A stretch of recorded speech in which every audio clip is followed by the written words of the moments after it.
Thank you for tuning into Romancing the Pod. You had us at hello. I'm Paige Wesley. I'm Michael Randolph. And I'm Todd Randolph. Let me Like, do that again. why did you pause? Like, what was that? I'm so not used to using our last names. Okay, let me try that again. I'm Michael Randolph. And I'm Todd Awesome. And today you're going to learn about what is the Romancing the Pod. This is our introduction episode. So sit right back and allow us to introduce you to ourselves. Ew. We had so much fun on our crossover podcast, or multiple crossover podcasts at this point, with Horror Virgin and Cult Podcast, that we were like, why don't we do this all the time? And about something that's more fun to talk about than like death, real life death on your podcast page, or fake fictitious movie death on our podcast. Mikey, we had a long Zoom call. We recorded an episode and then we just talked as friends for hours. We're talking about like, sometimes it's a little draining to research cults and talk about all these people dying. And then we're like, you know what? Sometimes it's hard to talk about movies where everyone's terrible and people get murdered and like stabbed to death and stuff. We should do something fun and light, like romantic comedies. Yes. So that's what we're doing right now. Yeah. So welcome to Romancing the Pod. I don't like romantic comedy. It has been a feature of my personality. Wait, really? Really? All right. So tell me everything. Why don't you like them? I think for me, because I don't see people like myself reflected in them. Oh, yeah, I could see that. Oh, okay. That's so fair. it's very difficult for me to connect with them in the same way that other women do.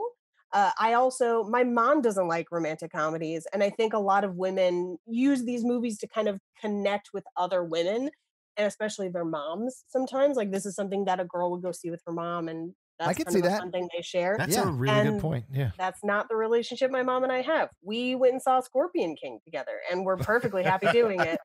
I mean, The Rock? Are you kidding me? Yeah. So great. That's a movie you take your mom to, for sure. My mom is a wonderful woman. I love her dearly. She made me the person I am. And she loves crime, procedurals, and sci-fi. Nice. And so that's who I became. And couple that with not feeling represented in romantic comedy. So I tend to not like them very much. All right, I'm about to interject on Paige here. This is not a personal attack, but I find it very ironic that you're like, I don't identify and I don't believe the fairy tale, but in your personal life, you like met a guy, it was kind of like a fairy tale, and then you got married. Well, so we met through mutual friends on Facebook, and then his mom got sick, so we had to be long distance for a year and a half, and then he moved back, and we eventually got married. But that was after years and years of dating horrible people. But did you? So what you're saying is you wrote him every day for a year and a half, and then you got together and are happy. If he was engaged or at any point in this, you were like in the Notebook. Like that's the thing. She just described the plot of a movie I we'll know, watch. Right? I've got the first 30 pages right here. We're doing this.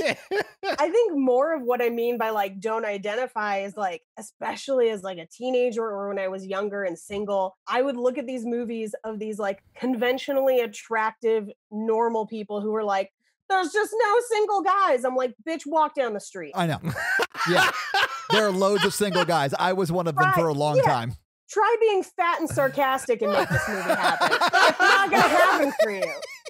Like, I really appreciate that now we see a lot more people that I'm like, I do see parts of myself in them. Yeah. But especially older romantic comedies, I'm like, you're literally a supermodel. I don't want to hear you complaining about being single. Yeah. Like, you could be with anyone. Or I really hate, it's something that happens in older rom-coms where like there's a conventionally attractive woman and they're like, you should lose some weight. I'm like, well, fuck me then. Like, I'm sitting here watching this being like, I could never be that small. So I feel like for me, there's a lot of lack of representation, which has led me not to enjoy those movies as much. But also there's no explosions in them. Right? They're emotional explosions. Yeah, Paige. Explosions of the heart.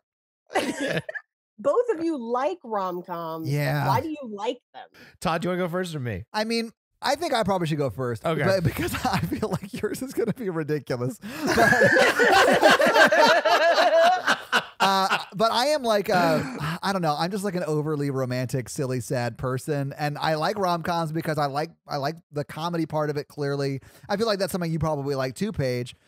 the one thing that makes them bearable. Yeah, right. And I do wonder, when you were saying like you didn't see yourself represented in them, I feel like the character that would be your body type was always relegated to like the funny friend who's also single, and like nobody talks about it. We don't ever get her story. So like I feel like all of your critiques are 100% accurate. Oh, you know? super. I would say that romantic comedies have gotten better, like you said, in the last couple of years.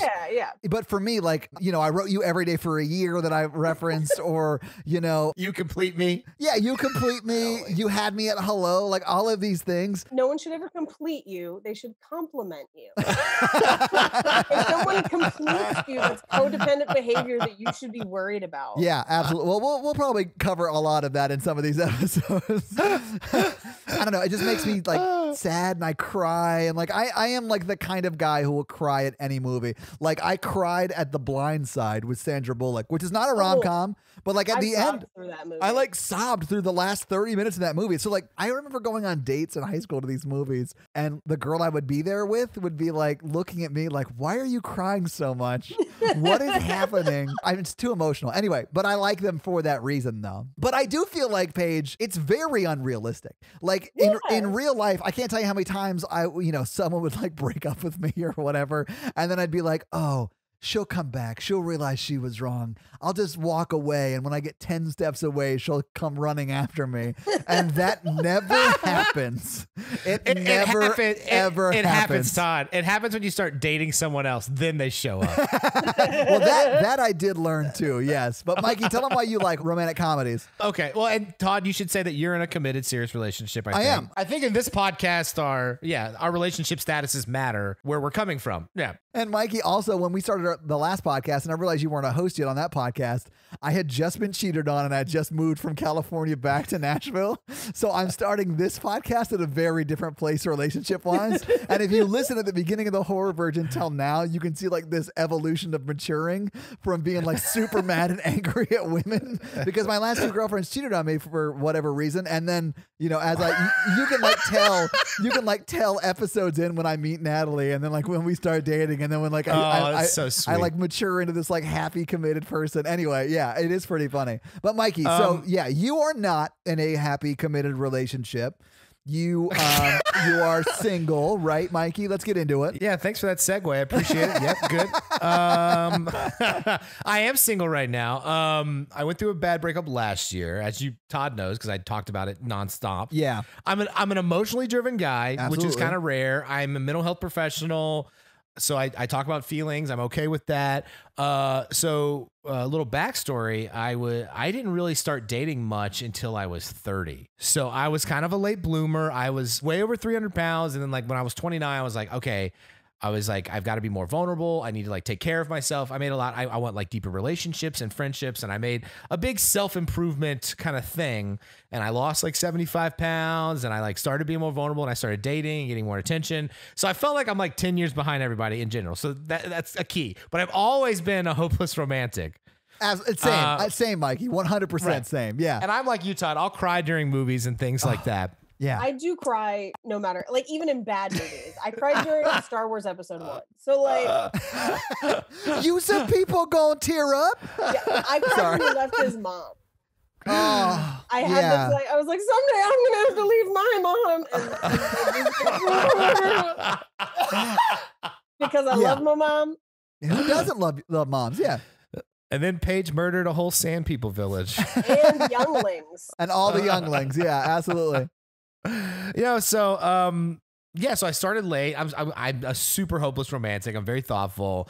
I deal with a lot of dark stuff, reality stuff at work, because I do crisis mental health work, which is all like you always meet people in their worst day, and they always have horrible stories of things that happened to them and upset them. And then I love dark movies, dark podcasts, I like true crime and like all that stuff. But sometimes you just need a movie to like make you feel like warm and fuzzy inside. You need an escape. Absolutely. Right. Yes. Right. Which is why I like these kind of, and I know they're not realistic. And so some of them can be, but like, I like it when like they do like, 900,000 times out of a million, the girl's not going to run back after the breakup. But No. in the movie they do. And maybe one time out there they do. And it's nice to see that story play out on screen. So yeah, I like a good escape. I like a good, sometimes I'm getting a romantic mood and I want to see two people fall in love, and like, you know, it's made me better at dating in some things, like thinking of good gifts and like good dates and stuff. Sure. And then other times it's, you know, they'll make you worse because like you said, it's unrealistic. Yeah. And a lot of them make really unhealthy relationship choices. But it's like, and it is funny. And it's, I mean, you're right. I feel like romantic comedies set me up to believe that drama was good. yes. Which is not okay. Like when I met my husband, one of the best things about our relationship was that I felt like I could just say what I was thinking, and I didn't feel like I had to play a game of some sort, and it just felt easy. And if this was a romantic comedy, my character would then be like, it's too easy, I have to cheat on him. But like, because it was real life, I was like, I think I'm just going to keep going with this easy thing. I like the romantic comedies where like the drama's not the couple. It's like stuff that's happening to them in their lives that affects their relationship that they have to overcome kind of together, like job problems or like, you know, I don't want to say exes, but that is definitely a cliche in there. Absolutely, but I mean, like, yeah. you know, are like people getting sick, like regular drama that they deal with together. It's never like, I'm a terrible person. And like, that's the drama they have to overcome. I don't like those kind of movies. Yeah. It's nice to see successful couples. I don't know. Just so you can see what it's like to be in an actual successful relationship. Is that what you're saying, Mikey? I have been in successful relationships. I have had movie-esque moments. Yeah. And you know, they don't and they have finally in the last like 10 years started making movies about like when all that stuff falls apart, and they're pretty good. Yeah, I mean, I've been in love a few times and I've gotten hurt. So I mean, I get it, but I'm still a hopeless romantic, and I'm not like cynical right now. Same. I was for a bit. And I couldn't watch these movies for a while. So I was kind of scared watching these movies that I would like bring some stuff up, but it's been really good. So it tells me I'm in a better place being able to do this. Yeah, absolutely. I think that cynicism probably contributed for me a little bit when I was younger, where I was like, I am so lonely, I cannot stand to watch these people. I have a better time watching them now, although I still don't super enjoy them. I can at least watch and laugh at them now. And that's the thing. It's like, even when they're bad, like you're getting the good escape and you're like, these people are terrible, and man, it's entertaining to watch. What's your favorite rom-com? Oh, God. Paige, I have a list. Oh, my God. Yes. Okay. But mine are kind of male oriented because that's, you know, I'm a guy. So, like, She's All That. Like, And that's the thing. I didn't really get into romantic comedies until like mid to late 20s. So like I've missed a lot of the 90s, early 2000s oh, nice. stuff. Yeah, because the ones I'm thinking of are like 80s and 90s movies. So, like, When Harry Met Sally was one of my favorites. I've never seen it. Oh, really? I've never seen it either. Wow. 10 Things I Hate About You. I do like that movie. Save the Yes, Last I do Dance. Like those are the movies that I like remember from like my childhood growing up. But I don't know if they're good movies. I haven't seen them in so long. Let me give you a top 5 romantic comedies list for me. I've done no thinking on this, right, Mikey? You've done no thinking. This is just like why you were talking. Okay, so do we count Wedding Crashers? Yeah. I will count Wedding Crashers, absolutely. and I really enjoy Wedding Crashers. Love it. Love that movie. Yeah. I know I shouldn't, but I do. Forgetting Sarah Marshall? Love it. Oh, great. Yeah. Elizabethtown with Orlando Bloom. I have not Never seen seen it. Elizabethtown. Yeah. Love that movie. What If, which is like an indie romantic comedy. It stars Daniel Radcliffe. I've never seen it. It's one of my all-time favorites. And then there's one directed by Chris Evans, Before You Go. But I love that film, and it's like one night in New York kind of movie. I'll watch anything with Chris Evans. Yeah, I have a small thing for him as myself. So yes, He's wonderful. I love the Before trilogy too, just because it shows like stages of relationships, and I feel like it does it pretty well. I've never seen it. They're I've so never good. seen it either. They're really, really good. And Ethan Hawke is amazing and dreamy, and I think it's Julie Deeply or Delpley, and she's amazing too. Yeah, I love her too. I think because I do have favorites. Like there are a handful that I like, just in general I tend to not. Yeah. But mine definitely skew, oddly enough, more male oriented, but also more comedically forward as opposed to romantic. Same. That makes sense. Yeah. Probably one of my favorites of all time is The Wedding Singer. I love Yes, the movie The yes. Wedding Singer. Yeah, absolutely. That's one of my that's a favorite Adam good Sandler one. movies. Yeah. The Wedding Singer, Better Off Dead. That's such a good one. I've not seen that one. Better Off Dead is amazing. John Cusack hates it, and I don't care. So I Married an Axe Murderer. Oh, that's fantastic. We've all talked about that movie. When we were talking Yes. about doing this podcast, we talked about how that movie was so amazing. And that was one of my first rom-coms. I remember watching it in my friend's basement and being like, oh my God, this is the best movie ever. I think I requested to do that movie for my birthday. Like whenever we record close to my birthday. Yeah. I love a good teen movie. Okay. Yes, I do too. Okay. You know, even like controversial, I do love 16 Candles. It is a problematic movie. It is. Yeah. But John Hughes is a great writer too. So like it's Yes. going to be of the time, but it's well done of the time, you know? So I haven't seen any of those movies Oh, since I was like a kid. Yes. Since I was a kid, I've seen 16 Candles. Okay. I remember nothing about it. Okay. And Final Five, and this one is super problematic and probably doesn't hold up at all. While You Were Sleeping. Ooh, yeah. I remember seeing Sandra that. Bullock? Sandra Bullock. Yeah, but I have not seen it in a long, long time. Yeah. Oof, the plot alone is bad. I've never seen it either. I have never seen it. It's one of those movies that I feel like you're going to love, even though you have so many problems with it. Yeah, probably. You're going to be like, this is problematic for so many reasons, but great. It is also a Christmas movie, much like Just Friends, which I love. Oh, yes. Oh. I like Serendipity with John Cusack. I watch Serendipity at least once a year with my girlfriend. It's our favorite Oh, movie. it's so good. Yeah, we love it. Yeah. I've never seen it. It's amazing. This is going to be a fun Yeah. experience for us. And that's the thing about romantic comedies, like what you're saying, Paige, like they're all problematic, but I think people go in knowing this. And it's Yeah. like one of the few film genres where people go in so forgiving. Yes. They're like, this is going to be pretty bad, but like, I really want this. Yes, I agree. And they'll straight up enjoy it when it's like not great. I don't understand, but I mean, I'm right there. I mean, that's why Hallmark Channel exists. Yeah. So we're going to break down these movies. Like Yeah. we're talking about all the things that are fun, all the things that could be pretty problematic now. I'll go into like a mental health perspective on like, maybe this person's a sociopath, or if this person walked into my office, would I tell them, like, as a couples counselor, what would my reaction be? Todd and I'll come in with the successful relationship perspective of like, yeah, you have to like tell your partner about those things. Yeah, absolutely. Now all I'm thinking about is like having a segment where like Paige and I are like the characters from the movie, but also going to couples counseling, and Mikey is the counselor, and we just like Paige and I will like improv the characters from the movie, and then you would respond like a counselor. That's all I want to do right now. That would be so Holy funny. shit. That'd be really funny. Like for bonus episodes, that'd be really Oh funny. my God. yeah. Yeah. Okay. So we're going to break down whether the characters in the movies have like realistic job to income ratios. Could they afford that penthouse apartment in New York City working as a barista at Starbucks? Spoiler alert, no. No, they could not. Almost never.